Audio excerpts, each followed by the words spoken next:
When someone goes missing, we spend a lot of time talking about the case, the timeline, the evidence, the searches, the questions that still don't have answers.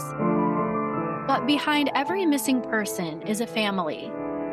People who know them before their name was on a flyer. People who remember their laugh, their personality, their quirks, all of the things that can get lost when someone becomes known simply as a missing person. Today, I have the privilege of talking with someone who can tell us about Pearl beyond the headlines. Rose, thank you so much for being here and for trusting me with this conversation. I know you've spent years telling Pearl's story and fighting to keep her name and her case in front of people, and I really appreciate you taking the time to sit down with me. Hello, thank you. I appreciate you. Yeah. Before we get into anything about the case, I want to start with Pearl herself. So when you think about Pearl before May 25th, 2016, who do you remember? What was she like? She was funny, a pain in my ass, but that's all siblings. She loved to be outdoors. She enjoyed, making people laugh and smile. She had an eye for art, which surprisingly no one in our family does but her. But she was an amazing little girl, sister. I love hearing that. Thank you. What could make Pearl laugh? We'd watch scary movies, and then she would love, and she would do it every single time. And I know she would do it, but I'd get so into the movie and I won't pay attention to it. But when like certain parts of the movie would come and she knows it would happen, she would jump and try to scare me. And then sometimes it worked, sometimes it didn't. But when it did work, she just loved it. That's fantastic. What was her favorite scary movie? Was oh my God. I was just telling my husband about it. Now I can't remember. It's the one with the little guy on the bicycle. Is that It? Is it the clown? No. She liked the original It, but it's not the one I'm talking about. It's okay. If you think of it, totally interrupt me and tell me, because I definitely want to. I'm like, I have to look it up. I don't know. It's like, I was just talking about it too. I was like, I want to watch it tonight. Aw. What was she interested in at 15? I know you said she was into art. What else was she into? What did she love doing? She loved riding skateboards and bikes, especially with our little brother. She loved to go like on hikes with her friends. Like there's like a little beach hiking area near where we lived, and they would go there all the time, and she just loved it. She loved being outdoors. Sounds like a great kid. Yeah, she was.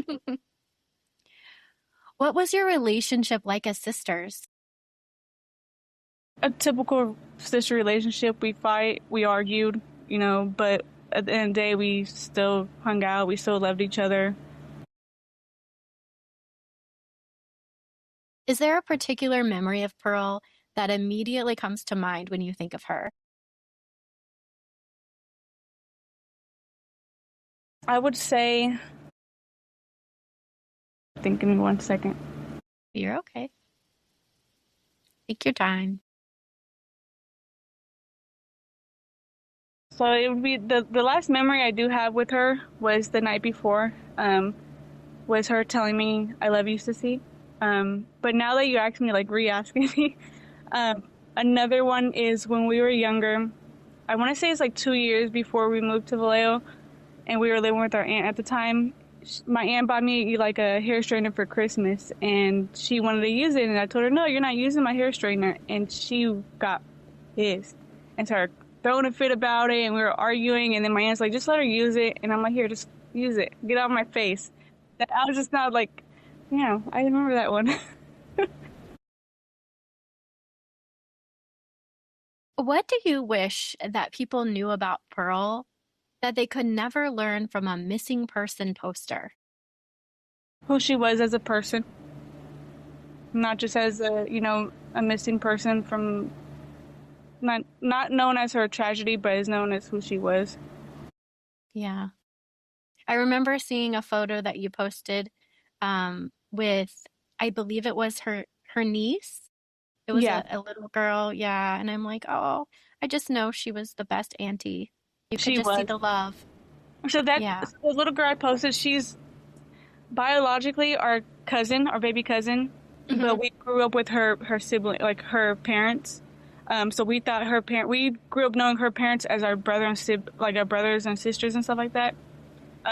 So when we lived with our aunt and our cousins, that was our mom and dad and our brothers and sisters. And then when they had kids, oh, that's our niece or nephew, and we just always Yeah. stuck with it. Like I love. biologically, it's our cousin, but Hmm. it's it's our niece. Yeah.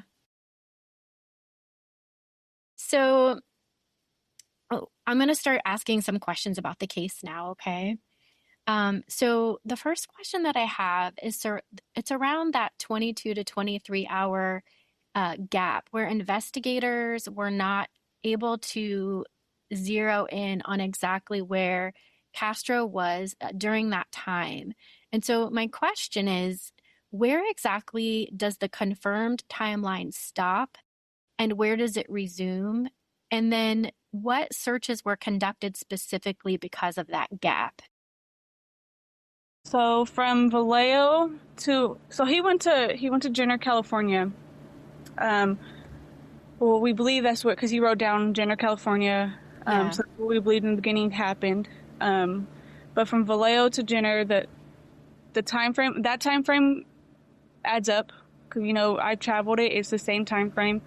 However, once he got to Robler Road in Petaluma, which is the main areas I'm focused on, was Robler Road in Petaluma.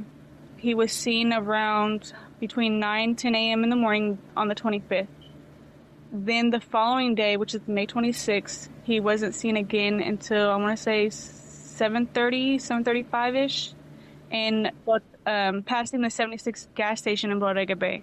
So that's like a 22, 23-hour gap that we're missing that I'm mainly focused on because he wasn't seen nowhere in those areas in those 22 to 23 hours. So where was he at, or where did he go, and where did he leave Pearl in that time frame? In that time frame. Yeah.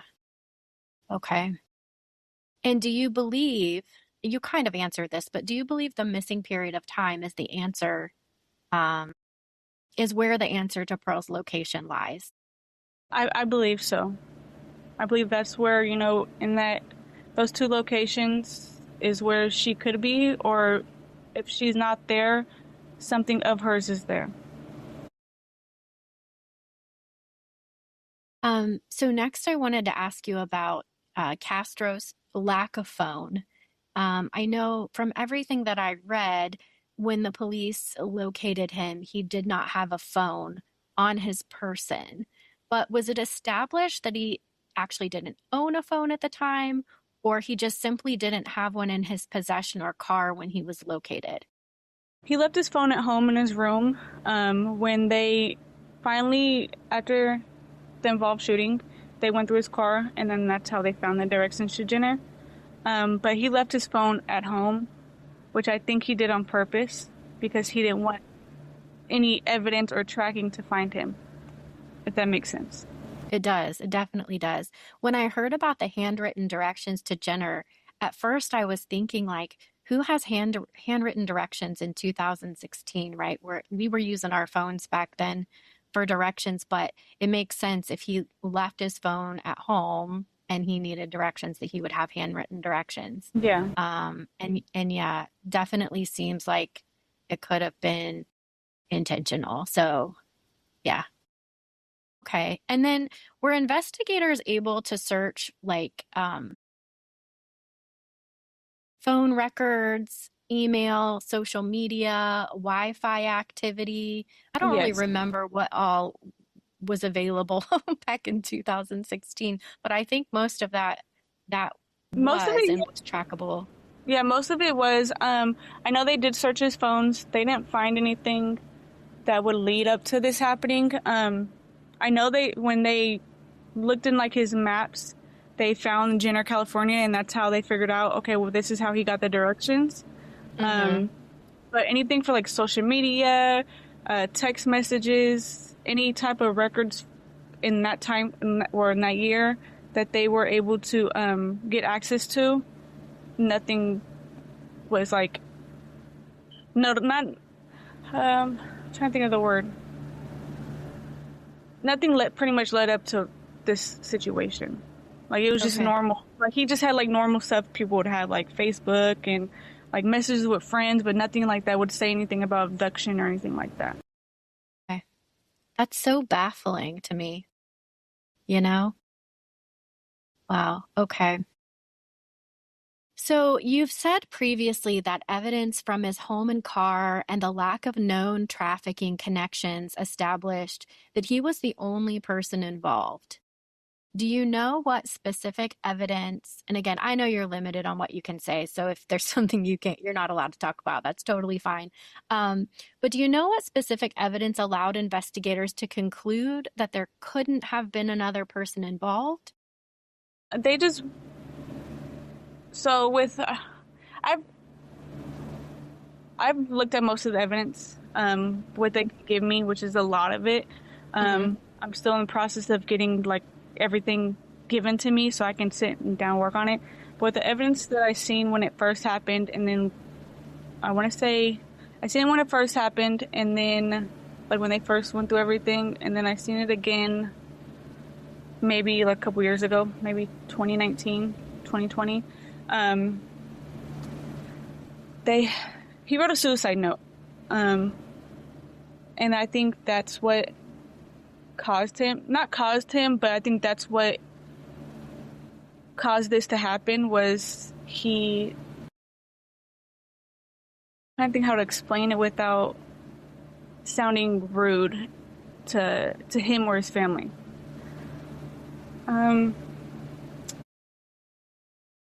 So pretty much he wrote a suicide note. He didn't want to live no more, unfortunately, for whatever reason he was going through or whatever he was mentally going through.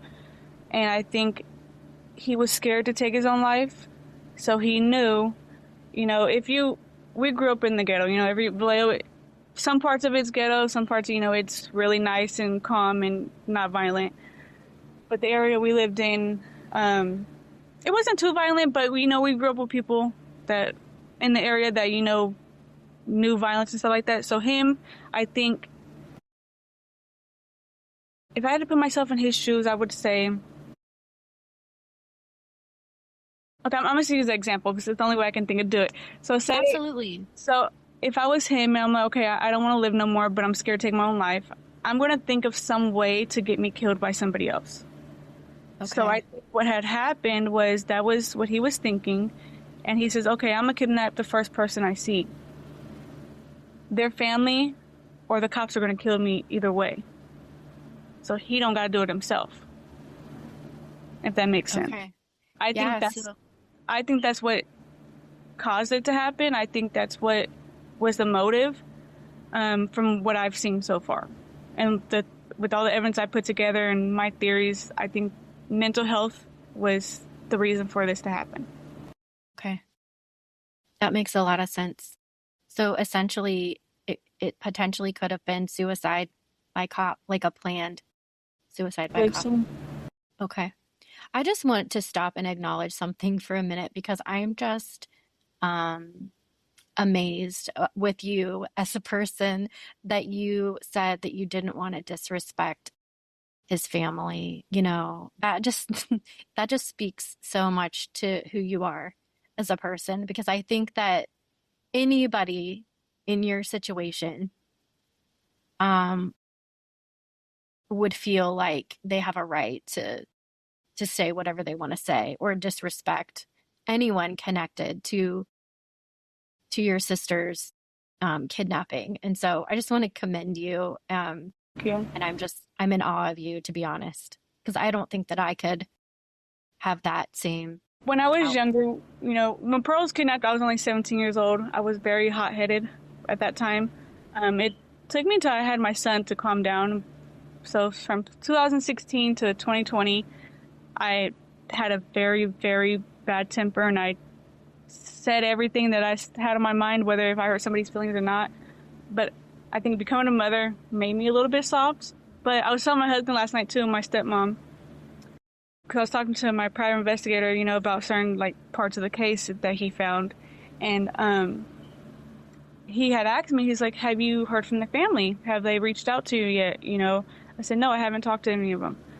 And then, he was bringing up how that's selfish of them and how he thinks it's not right for them to withhold stuff. Like, even if they don't know what he did in a location that he said probably like to hang out at, could be where she's at. They could have information that they don't know that's information, which could be helpful to Pearl's case, but for them not to help for a decade, it's ridiculous, which I agree. And last night I was telling him, I said, the only thing I can do is wish them the best, with their life. I wish them happiness. I wish them peace, healing. But in my belief, their loved one is not going to go to heaven and he's not going to be forgiven until Pearl is found. And that's how I feel. You know what I mean? I don't forgive them for their not helping. I don't forgive him for what he did. But I wish his family the best. That's so profound. Wow. Yeah. Okay. It's hard to move on from that. I feel like I need to just sit here for a minute. Um, all right. So I'm going to move into talking about the vehicle. So, Castro's car. So has the car ever been reprocessed using new forensic technology? Does the vehicle still exist today? Is it in evidence? What's the situation with the car? So I had, when you asked me that before, I just, from what I know is, I don't know, like, I don't know if they still have it. I did re-ask my detective on the case if about about that question. I still haven't heard back yet, so hopefully I hear back soon. But from my understanding, they have not retested it for anything. They have not. I don't know if they still have it. I mean, if they do, I think they should go through everything. I think they should collect more. Even if they don't think it's something, they should still relook at it. But for the evidence and going through everything, I don't think they have. Well, I hope that they do. It seems like there's been a lot of advances in technology, over the last 10 years, and I would hope that they would be able to find something today that they weren't able to find a decade ago. So, Yeah. Yeah, hopefully they will do that. So the witnesses. So you've mentioned that the witness statements have not all been re-examined in light of new information, which I just find mind-blowing. Why haven't they been re-examined? And have you asked investigators to take another look at those witness statements? For them not reevaluating the witness statements, I wish I had an answer, but I don't. I wish they would. I know I've talked to multiple witnesses throughout the years, and I have brought it up to her before that I am, in my documentary, I'm not going to say her name, but I am going to let her know the relationship between her and Pearl. But Pearl's friend is the one that's seen Pearl be put into that trunk that day. She was woken up by a gunshot. She looked out her window and seen him put Pearl into the trunk, but she didn't realize it was Pearl until she got to school.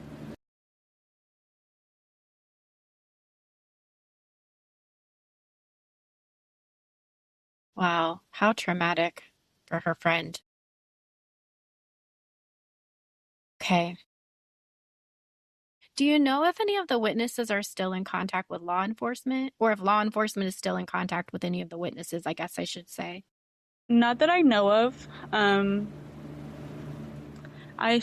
Let me write that down so I can ask them.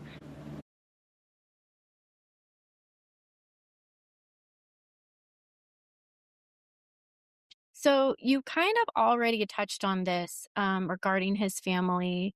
I know you've personally attempted to contact them and gotten no response. Um, any thoughts on why they may not have wanted or why they may not have responded to you?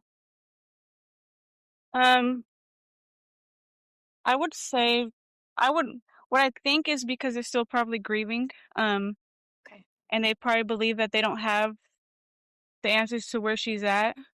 Um, that's what I just think, but honestly, I don't know why they haven't responded. Okay. Do you know if his relatives were formally interviewed in 2016 after the incident occurred? Yes, I know when it first happened, the siblings and then the parents were talked to, and then some other family members, but I haven't seen any of their statements or heard about any of their statements. But all the only thing I've heard is that they don't know anything, which honestly doesn't tell me nothing. So, Right. Exactly. Okay.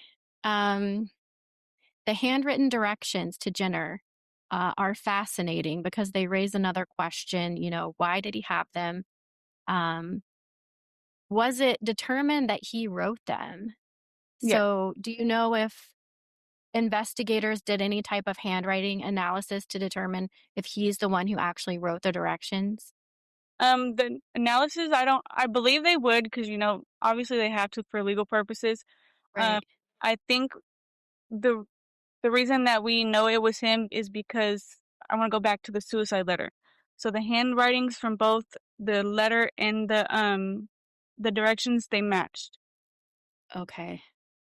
So I think that's where Okay. they knew it was him that wrote it because of the other letter that they found. All right. That makes sense. Um, so I'm going to ask next about the blood that was found. We know it was found at the abduction scene and in Castro's vehicle. And I know that you've said investigators were not able to establish the duration of time in the trunk, but were they able to draw any other conclusions based on the blood or DNA evidence that they found? In the beginning, so I'm go back to the beginning because it'd make more sense for people that don't know the full case and haven't heard these details yet. To better understand it. So in the beginning, they told us when I seen I'm actually the one that cleaned up the blood at the crime scene. Because I was told that I don't know who the fire person was. They're part of the fire department. They said that they can't do it for whatever reason, so they told me I had to clean up her blood. So I cleaned up her blood, which it was the amount at the crime scene was enough to say she was shot. We're unsure of because it was a lot of blood, but it wasn't too much of blood, you know. So at Hmm. that time, we couldn't say whether she survived it or not. Um, when they found Castro and they went through the trunk, they told us that there was a significant amount of blood, but it didn't indicate that she was killed. Um, I recently just got the photos, which I unfortunately cannot release right now, which is kind of annoying. But um, of the trunk, so I have pretty much have pictures of the whole car, the inside of the car and inside the trunk. The amount of blood that I seen inside the trunk, in my opinion, I don't think she survived it. Okay. Um, and then I know back in May when I asked the detectives, just because if I got asked during interviews, I wanted to make sure I was giving an honest opinion, um, about when they asked it to me. And I had asked him, I said, hey, so with your professional opinion, and I want straight honesty, I want you to be honest with me, straightforward with me, because he's a new detective well, he's been on the case, but he's our main detective now. I said, do you believe, in your professional opinion, was my sister killed that day? He says that, like I should pull up the message, but he said, like he said before, he doesn't want to say that she was killed because he holds on to hope that she wasn't. Mhm. So it's, in my opinion, him saying that And I can do the exact message he said because I can't remember exactly what exactly it That's was. okay. But the way I took it was it's him saying yes in a personal matter, but as a detective, he has to say he's hoping that she wasn't to give the family, you know, like comfort, if that makes Mhm. sense. Okay. It does. It does. Can we just back up a minute? You said that you were told you had to clean the blood.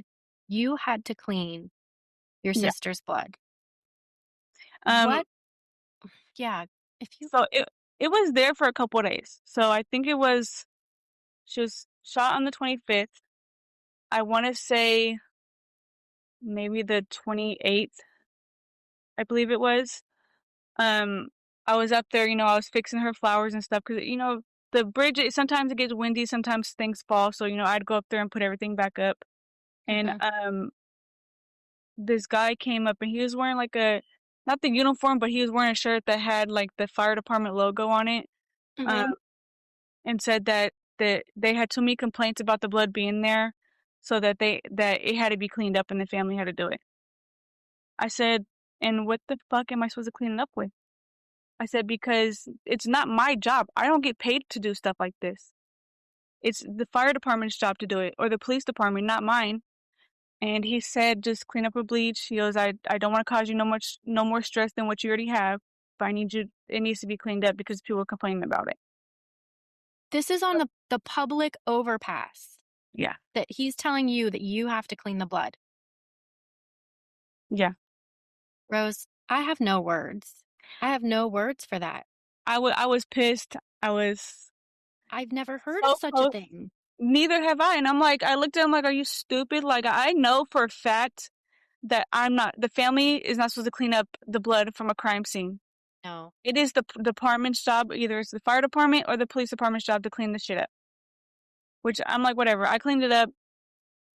It wasn't no issue for me doing that. But at the same time, it's like, it pissed me off. And I was going to go to the fire department and just cuss them all out. But my mom was like, no, just let it go. It's fine. That's not what we need to be worried about right now. If anybody's listening and you know whose job it is to clean up after something like that, I would love to hear from you because I am just in complete disbelief that someone would ask you in the throes of your grief to clean up something like that. I say I have no words. I actually have lots of words that I should probably refrain from saying right now, but I am just so sorry you had to go through that. I do have a question around Castro's belongings and purchases. So I know that he wasn't found with any bank cards, but we know that doesn't necessarily mean he didn't make purchases. Was there any cash receipts, gas receipts, food, fishing supplies, clothing, or anything purchased or discarded that you know of during the missing timeline or anything found in his vehicle? We know that when he was in Bodega Bay, near Jenner, he did stop at the 76 gas station where he was seen on camera twice. But the last time he was getting gas, so we know he paid with cash at that time, before heading down to Southern California. When he was unalived during the police involved shooting, I remember them saying that money was found on him, but I don't remember exactly how much it was. Okay. Okay. And then I want to talk about confirmed sightings. So, if Robler Road in Petaluma is the first confirmed sighting, what is the elapsed time between the abduction and that sighting? And then, more importantly, was Pearl seen at all during that time? If not, when was the last point at which investigators have evidence that Pearl was physically with him? So I'm gonna start with the last question.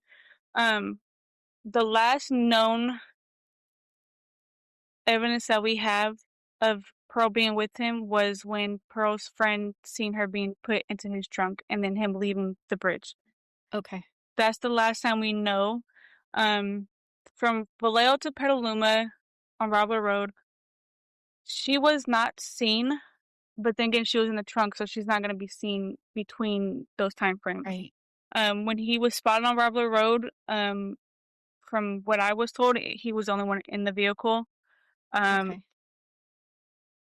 but other than that, I haven't heard anything else besides that, which I'm going to actually ask them as well. Okay.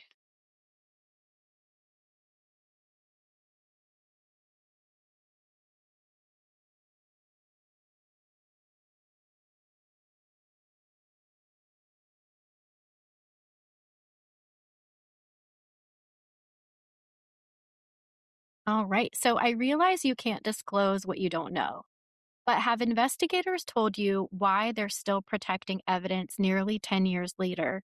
And does that give you reason to believe there are still viable avenues? So Pearl's case, even though it's a decade later, in most cases, cases like these get closed or put into the cold case files. Hmm. But the detective on her case is keeping it open, thank God. Um, so I think that's why the main reason why they can't give out a lot of information. Hmm. Uh, and the information that they are not letting the public see or the family see, I think could potentially help find her. And that's why I'm still working on trying to get the files given to me, or at least copies of them so I can go through it all by myself and take time to read through everything and stuff like that. Okay. So, without telling me what you believe happened, well, you've kind of told me what you believe happened. Actually, I think I can do away with this question because you've told me what you believe happened. We're going to skip 19. We will move on to 20. So, Fernando Castro died less than 2 days after Pearl was taken. For years, people have said that the answers died with him. Do you believe that's true? And if not, where do you believe the answers are? I believe that they did die with him that day. Um, just because from what we know from evidence and then us, not only detectives or private investigators, but myself digging into his history and everything, not everything, but a lot of stuff about him, and about Pearl's case. He's the only suspect, the only person that knows everything, especially where Pearl's at. So I believe the day that he died is the day our answers vanished. Okay.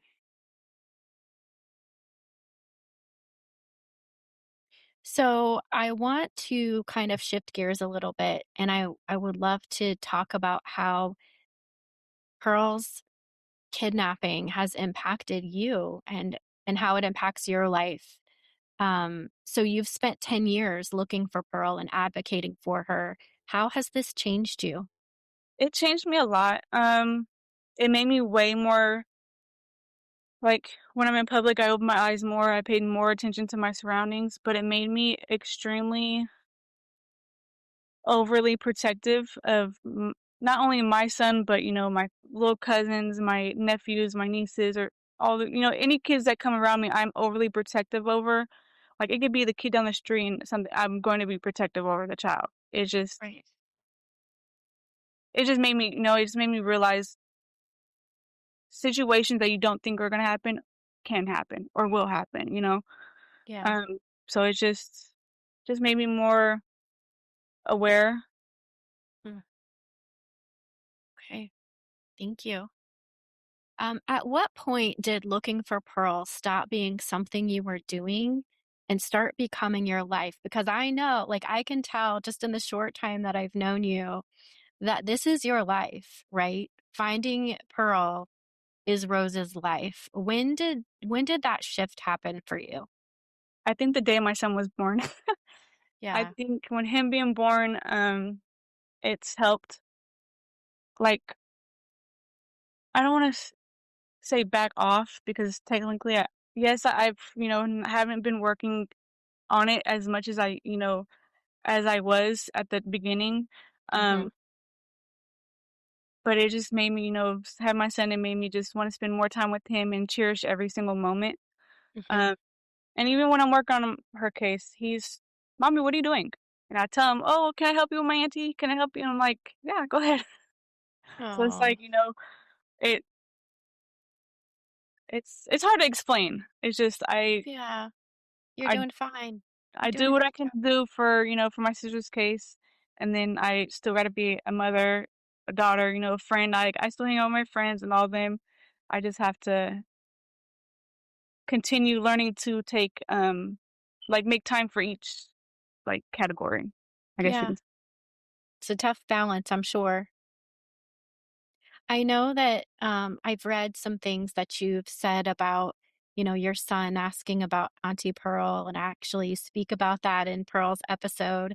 Um, what have you been able to share with him? How do you explain that to a 5-year-old?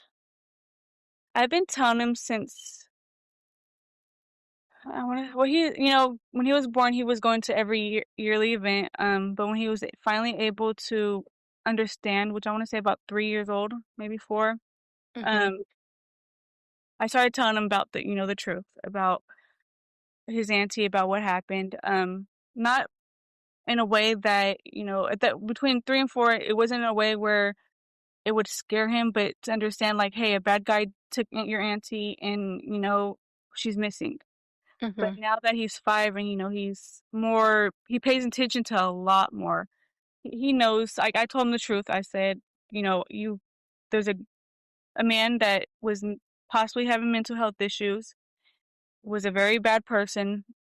He kidnapped your auntie and possibly unalived her, and he knows what that means because he plays video games with his dad, with his Right. stepdad. So him and his stepdad, he knows already for what unaliving is and stuff like that. Um, so he knows that she possibly was unalived, and that if she was, he knows that she's in heaven with his biological dad and with his grandma. Mhm. Okay. Kids are so much more resilient than I think we sometimes give them credit for, you know? Yeah, They understand so much more than we think they do. It sounds like you've handled that beautifully. Um, you've spent so many years making sure that people don't forget Pearl. Who makes sure that Rose is okay? I have a great support system. I have my husband, I have my son, my best friend. I have a lot of my family members from my dad's side. So I have a lot of people that are there. If I need to take a break from my sister's case, they're all supportive of it. They all check on me. If they see like I'm getting like overwhelmed or getting frustrated with with a certain part, they encourage me like, "Hey, let's take a break for a day or two. Let's go do this." And they know that helps me, and I know it's their way of telling me like, "It's pissing you off, so just take a break." Yeah, good. I'm glad you have that support system. It's so important. So, if someone listening knows something, anything about Pearl's case, what do you want to say to that person? To please come forward, even if you think it's not an important detail. To please just call the Pearl Tip line, or you can text us or email us or message us on any of our social media pages, and just tell us like, hey, I know this. I don't know if it's important or not, but I think it can help. Okay. And I, of course, will put all of that information in the show notes, as far as the tip line and the number to the sheriff's office and the email address for Team Pearl. Um, so my last question for you is, for everyone listening who wants to help bring Pearl home, what can they do? Share her posters, her flyers, share her story. Okay. So, Rose, before we finish, I just want to thank you not only for taking the time to talk with me, but for being so open and vulnerable and willing to share Pearl with all of us. One of the reasons I wanted to have this conversation was because I never want Pearl to become just another name attached to a missing person case. I want people to know who she was. And I hope that after hearing you talk about her today, they feel like they know her a little better. I also know that carrying this for so many years, searching, advocating, answering questions, keeping Pearl's name out there, comes with a weight that most of us will probably never fully understand. And I have so much respect for the work you continue to do. Thank And you. to everyone listening, Rose has told us what we can do to help. So please don't let this episode end when you turn it off. Share Pearl's story, share her photo, talk about her, keep her name moving. Because somewhere someone may know something. Rose, thank you for trusting me with Pearl's story, and thank you so much for being here. And to everyone listening, be safe, hug your people, and never stop asking questions. Thanks, Rose. Thank you.